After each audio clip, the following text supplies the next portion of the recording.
ओम श्री गणेशाय नमः। जय श्री राधे कृष्ण मित्रों, जैसा कि आप सभी जानते हैं कि ज्येष्ठ का पवित्र महीना चल रहा है और ज्येष्ठ महीने में श्री शिव महापुराण की कथाओं को सुनना बहुत ही शुभ फलदायी होता है।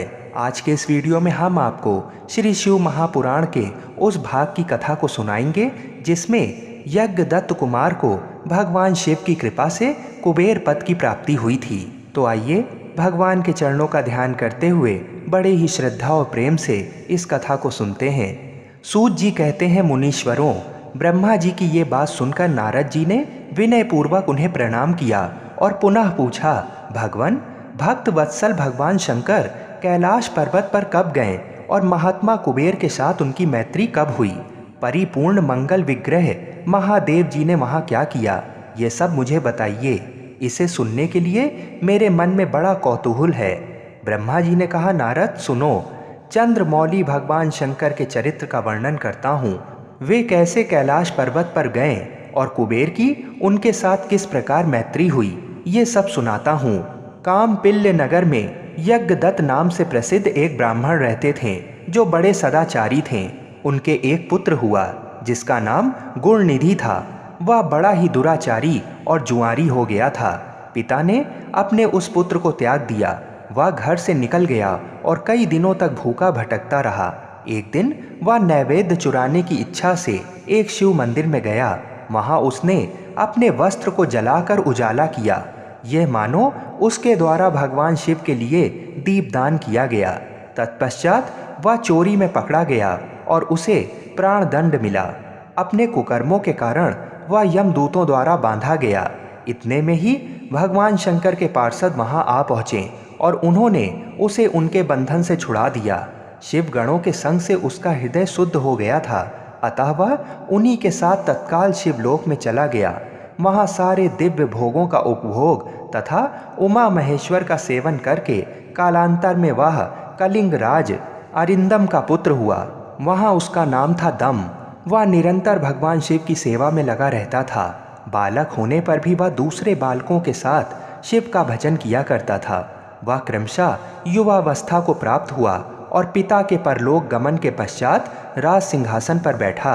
राजा दम बड़ी प्रसन्नता के साथ सब ओर शिव धर्मों का प्रचार करने लगे। भूपाल दम का दमन करना दूसरों के लिए सर्वथा कठिन था। ब्राह्मण समस्त शिवालयों में दीपदान करने के अतिरिक्त वे दूसरे किसी धर्म को नहीं जानते थे। उन्होंने अपने राज्य में रहने वाले समस्त ग्राम अध्यक्षों को बुलाकर यह आज्ञा दी कि शिव मंदिर में दीपदान करना सबके लिए अनिवार्य होगा। जिस जिस ग्राम अध्यक्ष के गांव के पास जितने शिवालय हों, वहां वहां बिना कोई विचार किए सदा दीप जलाना चाहिए। आजीवन इसी धर्म का पालन करने के कारण राजा दम ने बहुत बड़ी धर्म संपत्ति का संचय कर लिया। फिर वे काल धर्म के अधीन हो गए। दीपदान की वासना से युक्त होने के कारण उन्होंने शिवालयों में बहुत से दीप जलवाए और उसके फलस्वरूप जन्मांतर में वे रत्नमय दीपों की प्रभा के आश्रय हो अलकापुरी के स्वामी हुए। इस प्रकार भगवान शिव के लिए किया हुआ थोड़ा सा भी पूजन या आराधन समय अनुसार महान फल देता है। ऐसा जानकर उत्तम सुख की इच्छा रखने वाले लोगों को शिव का भजन अवश्य करना चाहिए। वह दीक्षित का पुत्र जो सदा सब प्रकार के अधर्मों में ही रचा पचा रहता था, दैव योग से शिवालय में धन चुराने के लिए गया और उसने स्वार्थवश अपने कपड़ों को दीपक की बत्ती बनाकर उसके प्रकाश से शिवलिंग के ऊपर का अंधेरा दूर कर दिया। इस सत्कर्म के फलस्वरूप वह कलिंग देश का राजा हुआ और धर्म में उसका अनुराग हो गया।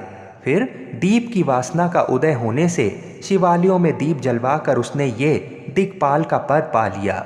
मुनीश्वर, देखो तो सही, कहाँ उसका वह कर्म और कहाँ वह दिक्पाल की पदवी जिसका ये मानव धर्मा प्राणी इस समय यहाँ उपभोग कर रहा है।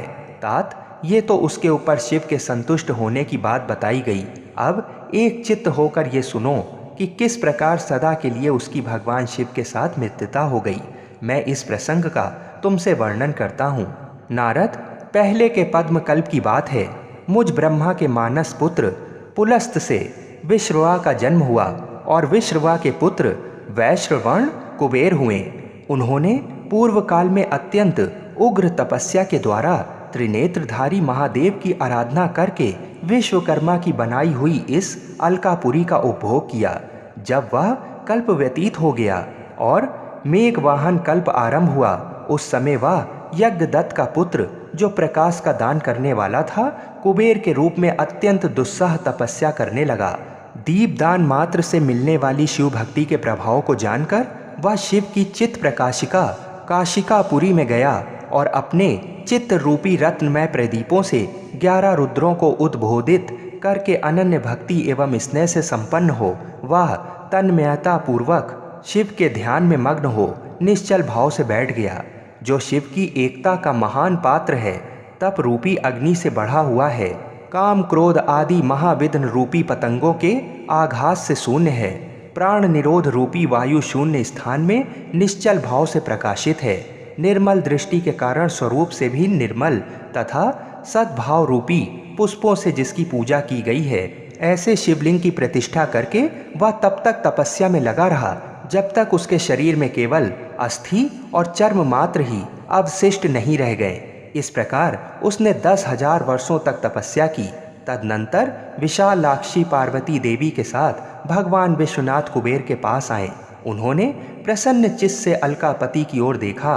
वे शिवलिंग में मन को एकाग्र करके ठूठे काठ की भांति स्थिर भाव से बैठे थे। भगवान शिव ने उनसे कहा, अलकापते, मैं वर देने के लिए उघत हूँ, तुम अपना मनोरथ बताओ। मैं वर देने के लिए उघत हूँ, तुम अपना मनोरथ बताओ। ये वाणी सुनकर तपस्या के धनी कुबेर ने जैसे ही आंखें खोलकर देखा, त्यों ही उमा वल्लभ भगवान श्रीकंठ सामने खड़े दिखाई दिए। वे उदय काल के सहस्त्रों सूर्यों से भी अधिक तेजस्वी थे और उनके मस्तक पर चंद्रमा अपनी चांदनी बिखेर रहे थे।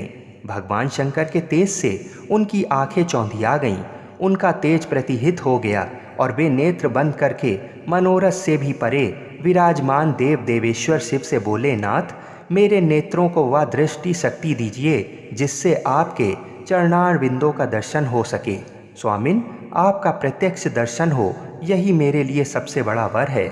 ईश, दूसरे किसी वर से मेरा क्या प्रयोजन है। चंद्रशेखर, आपको नमस्कार है।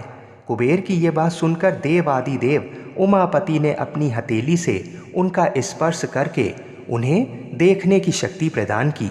दृष्टि शक्ति मिल जाने पर यज्ञदत्त के उस पुत्र ने आंखें फाड़ फाड़ कर पहले उमा की ओर ही देखना आरंभ किया। वह मन ही मन सोचने लगा, भगवान शंकर के समीप ये सर्वांग सुंदरी कौन है? इसने कौन सा ऐसा तप किया है जो मेरी भी तपस्या से बढ़ गया है?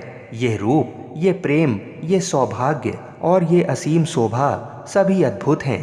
वह ब्राह्मण कुमार बार बार यही कहने लगा। जब बार बार यही कहता हुआ वह क्रूर दृष्टि से उनकी ओर देखने लगा, तब वामा के अवलोकन से उसकी बाईं आंख फूट गई। तदनंतर देवी पार्वती ने महादेव जी से कहा, प्रभु, ये दुष्ट तपस्वी बार बार मेरी ओर देखकर क्या बक रहा है?